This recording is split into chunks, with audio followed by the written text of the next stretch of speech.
Salam à tous et je suis très heureux de vous retrouver pour une nouvelle vidéo. Nous sommes au lendemain de ce Maroc-Centrafrique, victoire sur le score de 5-0 de la part de nos Lions d'Atlas qui ont vraiment réalisé une grosse prestation, notamment avec Ounahi et Achraf Hakimi qui ont vraiment brillé au cours de ce match-là. Et donc aujourd'hui, on se retrouve pour effectuer l'avant-match de cette deuxième confrontation contre cette équipe centrafricaine pour les qualifications à cette CAN 2025 au Maroc. Comme d'habitude, au niveau de cet avant-match, on va revenir un petit peu sur le dernier match en date de nos Lions d'Atlas, à savoir cette énorme victoire sur le score de 5-0 à Oujda, où plusieurs joueurs ont clairement brillé sur le terrain. Hakimi, Ounahi, on a également eu Belhamari, qui est vraiment une très bonne surprise, vraiment sur le flanc gauche, qui a réalisé une grosse prestation, qui a remporté la plupart de ses duels, qui a apporté également beaucoup offensivement avec ses passes longues. On a vu un joueur très très bon techniquement, du coup pour ce joueur du Raja de Casablanca. Et puis dans l'ensemble, collectivement, le Maroc a quand même brillé. On a également Ezalzouli qui a quand même confirmé encore une fois à quel point il pouvait vraiment acquérir cette place de titulaire indiscutable sur le flanc gauche dans notre équipe nationale en marquant son premier but en sélection. J'ai oublié de le dire dans mon débrief hier, mais c'est son premier but, donc ça va clairement le mettre en confiance. C'est une très très bonne chose.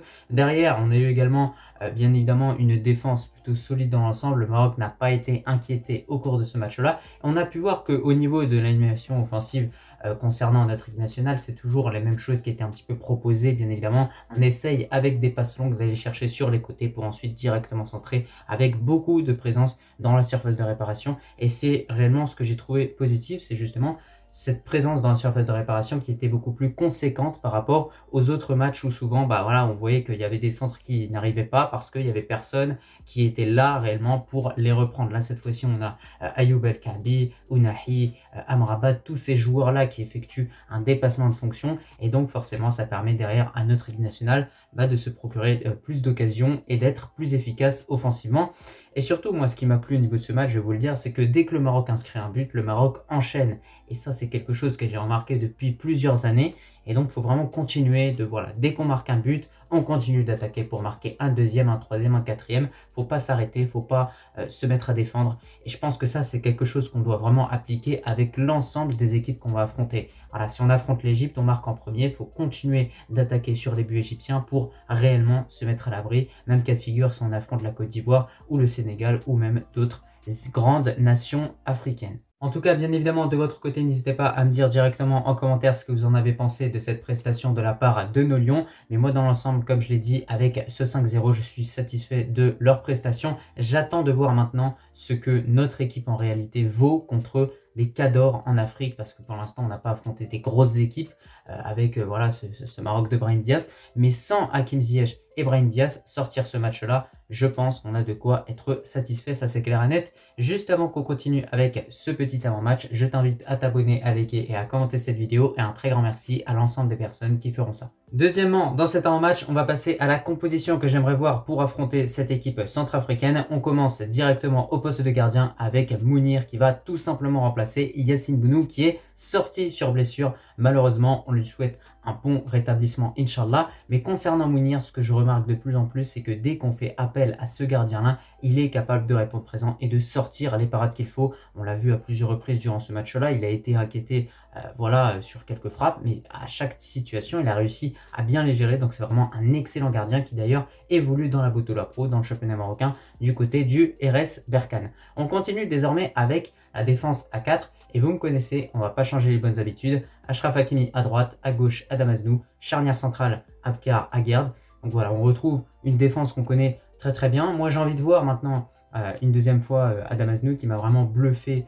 lors de sa prestation contre le Lesotho. On a pu voir ce que ça donne pour Belhamari. Je pense que désormais le joueur du Raja de Casablanca doit être de plus en plus convoqué par Walid Regragui, Inch'Allah. C'est ce qu'on lui souhaite, puisque pour moi il le mérite amplement. Il est vraiment très très complet ce latéral gauche. Mais maintenant j'ai envie de voir si Adam Aznou peut confirmer sa première bonne titularisation face au Lesotho et nous sortir un bon match éventuellement contre cette équipe centrafricaine. Donc c'est pour ça que je propose de mettre en tant que titulaire Adam Aznou. De l'autre côté, Achraf Hakimi, on le connaît, c'est un joueur qui est fidèle, qui a cette carrure de capitaine désormais en équipe nationale, qui assume pleinement ce rôle de star, un joueur très humble également, qui fait beaucoup pour son pays et qui a toujours répondu présent lorsqu'on lui a fait appel. Donc voilà, franchement, Hakimi, encore une fois, J'admire beaucoup sa mentalité, son mindset, sa façon de faire. Franchement, il faut qu'il continue sur cette lancée. Pour moi, je vous le dis encore une fois, c'est le meilleur latéral droit au monde. On l'a dans notre équipe, donc franchement, c'est une très très bonne chose. Ensuite, concernant la charnière centrale, Abkar est entré en cours de match contre cette équipe centrafricaine. C'était pas une entrée exceptionnelle de sa part, mais bon, j'ai envie de vous dire qu'on fait avec les moyens du bord hein, concernant cette charnière centrale.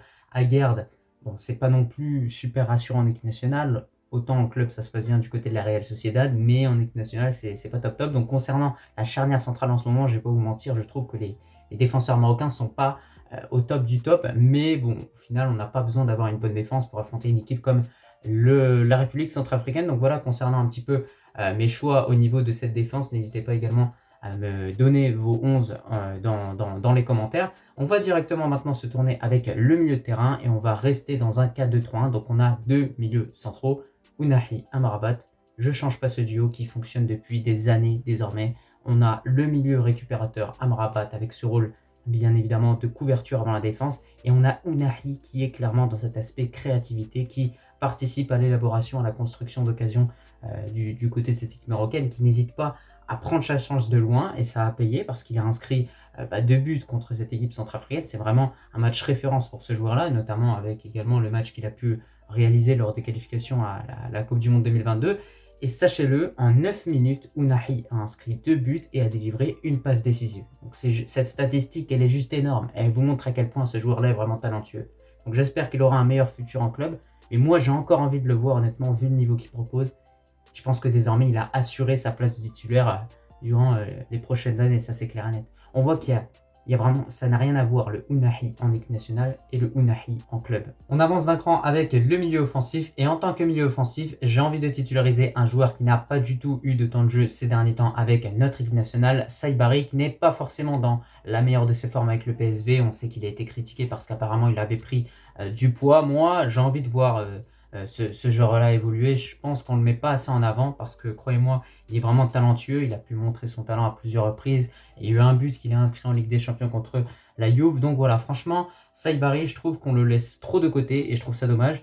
Bon, après, bien évidemment, à sa place, on peut également titulariser un nouveau, Sahraoui. On peut également faire jouer Amin Adli dans une position de milieu offensif. On finit ce 11 avec les ailiers et le buteur. Et concernant les ailiers, je vais repartir sur un très grand classique de CJO de 2024. Ezalzouli à gauche et à droite, Ilias Akhomash. Et en tant que buteur, Rahimi. Selon moi, on n'a pas tenté ce trio à 3 attaquants, mais pour moi, il peut vraiment bien fonctionner. On a pu voir que l'entrée de Akhomash n'était pas forcément terrible contre cette équipe centrafricaine. Je pense que Akhomash, c'est plutôt un joueur qu'il faut mettre dès le début sur le terrain pour voir réellement ce qu'il a à nous proposer. Bon, contre le Lesotho, c'était pas également incroyable ce qu'il a proposé, mais il était parmi les meilleurs blancs de la classe sur le terrain. Il essayait de faire des choses, il essayait de trouver des solutions, parce qu'on sait qu'on a eu beaucoup de mal dans ce match-là à se procurer des occasions.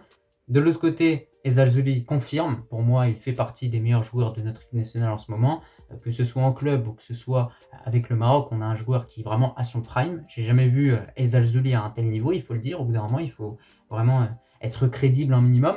Et en tant que buteur, on a tout simplement Rahimi qui a également réalisé une grosse prestation hier en faisant beaucoup d'appels à droite, à gauche, etc. On voyait un Rahimi extrêmement mobile qui a beaucoup gêné cette équipe centrafricaine. Donc pour moi, il faut de nouveau le mettre titulaire. Et je n'ai pas vu grand-chose venant de El Kalbi ni de El Nisri. Donc au final, mon choix se porte vers Rahimi. Donc voilà, en réalité, avec cette composition, avec ce trio d'attaque, j'ai envie de mettre en avant ce trio d'attaque qu'on a pu voir lors de ces JO 2024 qui a bien fonctionné.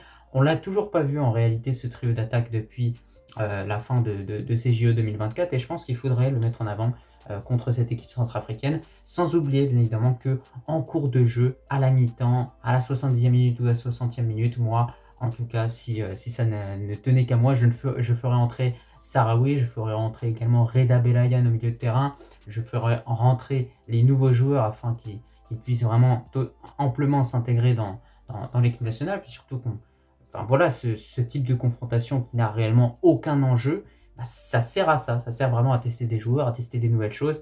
Et c'est pour ça qu'en l'occurrence, j'ai envie qu'on teste un petit peu ce nouveau trio d'attaque. En tout cas, n'hésitez pas à me dire en commentaire ce que vous en pensez de ma composition. Donnez également vos 11 en commentaire. Mais moi, je trouve que c'est une bonne composition. Voilà, on prend pas de risque, on garde des cadres. Je mets en place un nouveau trio d'attaque. Et au milieu de terrain, on a toujours cette stabilité apportée par ces deux joueurs-là, Amrabat et Ounahi, sans oublier également Reda Belayan qui a un petit gabarit en apparence, mais qui s'impose au milieu de terrain avec une détermination incroyable. Aujourd'hui, ce joueur-là est pisté par l'Inter Milan. Voilà, il y a l'Inter Milan qui s'intéresse à Reda Belayan. Donc, c'est pas n'importe qui, je vous le dis directement. Il récupère beaucoup de ballons. Je vois qu'il y a certains compatriotes qui voient d'ailleurs en ce joueur-là un mini Marco Verratti. J'approuve totalement leur dire. Moi, je suis tout à fait d'accord. Je vous invite vraiment à regarder quelques compilations. Vous verrez à quel point ce joueur-là est vraiment très très fort au milieu de terrain pour récupérer des ballons. Pour finir avec cet avant-match, mon pronostic, bah écoutez, je vois le Maroc s'imposer sur le score de 3-0 contre cette équipe centrafricaine. Je pense que de leur côté, les Centrafricains vont peut-être régler certains problèmes qu'ils ont eu durant cette première confrontation. Donc forcément, il faudra s'attendre à une opposition plus dure, plus difficile. Offensivement, je ne pense pas qu'ils vont nous mettre en danger. Je pense qu'on va garder notre solidité défensive et notre stabilité au milieu de terrain et qu'on ne prendra pas de but, Inch'Allah. Donc voilà, je vois un petit 3-0 avec notamment Archromage titulaire, buteur, pardon. Et je vois également Rahimi inscrire de nouveau un but. Bon, peut-être que je me trompe, on verra. Et concernant le troisième buteur, je sais vraiment pas qui, mais voilà, peut-être un défenseur. En tout cas, on verra ce que ça donnera. N'hésitez pas à me donner également vos pronostics en commentaire. Et moi, je te remercie si tu as regardé cette vidéo dans son entièreté. Et je te dis tout simplement à la prochaine. Allah al-Watan al-Malik.